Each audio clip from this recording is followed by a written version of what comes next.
안녕하세요. 박연구원입니다. 10월부터는 매주 아프리카와 관련된 최신 뉴스들 중에서 중요 뉴스들을 소개해드리고 분석하는 시간을 가지려고 합니다.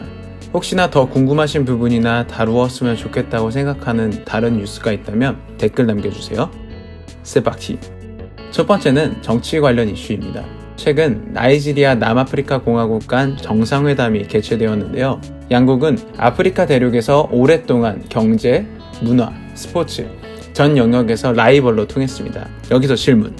아프리카 국가 중 GDP 1위는 어디일까요? 바로 나이지리아입니다. 2위는 남아공이고요. 음악에 있어서도 나이지리아는 아프로비트라고 하는 장르로 전 세계적 영향력이 상당하고요. 미국에 할리우드가 있다면 나이지리아에는 날리우드가 있다고 할 정도로 영화에서도 중요한 영향력을 가지고 있습니다. 그런 양국의 관계가 최근 남아공에서 벌어지고 있는 외국인 혐오 폭력 사태로 인해 긴장이 고조되고 있습니다. 이는 남아공의 심각한 실업난 때문인데요. 2008년도에서 2015년도 사이 남아공에서 발생한 외국인 혐오 폭력은 가난한 다른 아프리카 이민자들을 대상으로 자행되었고 그중 많은 수가 나이지리아인들이었습니다. 남아공 사람들의 분노가 어쩌면 괜한 외국인들에게 향한 것은 아니냐는 목소리가 큽니다. 역사적으로도 나이지리아는 남아공의 반아파르테이트 운동에 지지해준 파트너 국가이기도 하고요. 나이지리아의 대외 수출에서 남아공이 차지하는 비율이 상당한 것을 비추어 봤을 때 양국 정상 간의 긴밀한 대화가 있을 것으로 보입니다. 문제가 하루빨리 해결되었으면 좋겠네요. 다음은 동아프리카로 넘어가 보겠습니다. 미국이 28년 만에 소말리아의 대사관을 다시 열었습니다. 미국이 대사관을 폐쇄한 것은 1991년도 1월 소말리아 내전 때의 일인데요. 이때 우리나라 대사관도 철수를 하게 되었고 현재까지도 소말리아의 대사관이 재개설되지는 않고 있습니다. 관련해서 아주 유명한 일화가 있는데요.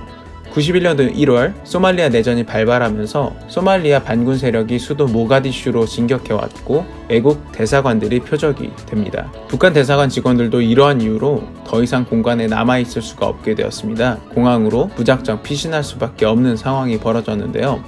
그때 한국 대사관이 북한 대사관의 딱한 처지를 알게 되어서 당시 주 소말리아 한국 대사가 북한 대사를 자신의 관저로 피신시키고 남북한 공관원 총 14명이 한국 대사관저에서 함께 피신해 하룻밤을 보내게 됩니다. 이튿날 이탈리아 대사관의 끈질긴 부탁 끝에 특별기에 탑승하기로 약속을 받고 이동을 하게 되는데요. 우리 차량 행렬을 반군으로 인한 소말리아 정부로부터 집중 사격을 받게 됩니다. 빗발치는 총격을 피하며 겨우 목적지에 도착해서 운전석 문을 딱 열었는데 차량을 운전하던 북한 대사관의 서기관이 피를 줄줄 흘리며 쓰러져 있었습니다. 과연 남북한 대사관 사람들은 무사히 탈출할 수 있었을까요? 영화 같은 이야기라고요. 사실 최근 발표된 류승환 감독의 신작 영화 탈출의 모티브가 된 실제 이야기입니다. 영화배우 김윤석 씨와 조인성 씨가 대한민국 대사관 공관원으로 구교환 씨와 허준호 씨가 북한 공관원으로 나온다고 합니다. 상당히 기대가 되는데요. 그리고 조만간 왜 미국은 동아프리카 안보에 관심이 있는지도 이야기해 보도록 하겠습니다. 마지막으로 경제입니다. 아프리카에서 가장 많은 사람들이 사용하는 휴대전화 브랜드가 무엇인지 아시나요? 아프리카 대륙에서 48%의 점유율을 자랑하는 이 브랜드는 삼성도 애플도 화웨이도 아닌 바로 찬인이라는 브랜드입니다. 글로벌 시장조사기관 IDC에 따르면 우리에게 생소한 이 메이커가 지난해 1억 2천만 대의 핸드폰을 판매했다고 하는데요. 지난달 30일에는 중국 상하이의 주식시장인 커창반 증시에 상장이 되어 상장 첫날 시가총액 462억 위안을 기록했는데 이걸 우리나라 돈으로 환산하면 약 7조 8,600억 원이라고 합니다. 더욱 놀라운 것은 이 회사는 중국에 단 한 대의 휴대전화도 판매하지 않았다는 것인데요. 이 회사의 대표 브랜드는 테크노입니다. 아프리카에는 테크노 모바일의 매장이 이렇게나 많이 있는데요. 테크노의 강점은 아프리카 특화된 최적의 전화기라는 점입니다.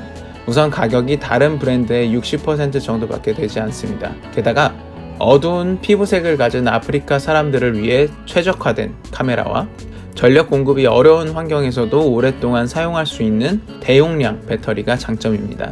게다가 2011년부터는 동아프리카의 중심 국가인 에티오피아의 수도 아디스아바바 교외에 조립 공장을 세워서 하루에 수천 대의 핸드폰을 조립하고 있습니다. 아프리카에서 생산하면서 고용까지 창출하고 있으니 현지 소비자들이 느끼기에 아프리카 기업이라는 이미지가 강한 것도 상당한 강점입니다. 다음 시간에 이야기할 AFCFTA로 인해 아프리카 영내에서 생산한 제품들의 경쟁력이 강화될 것을 생각해보면 더더욱 막강한 회사가 될 것만 같네요.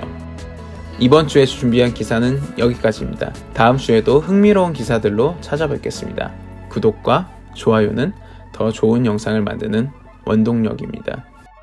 Merci, à très bientôt.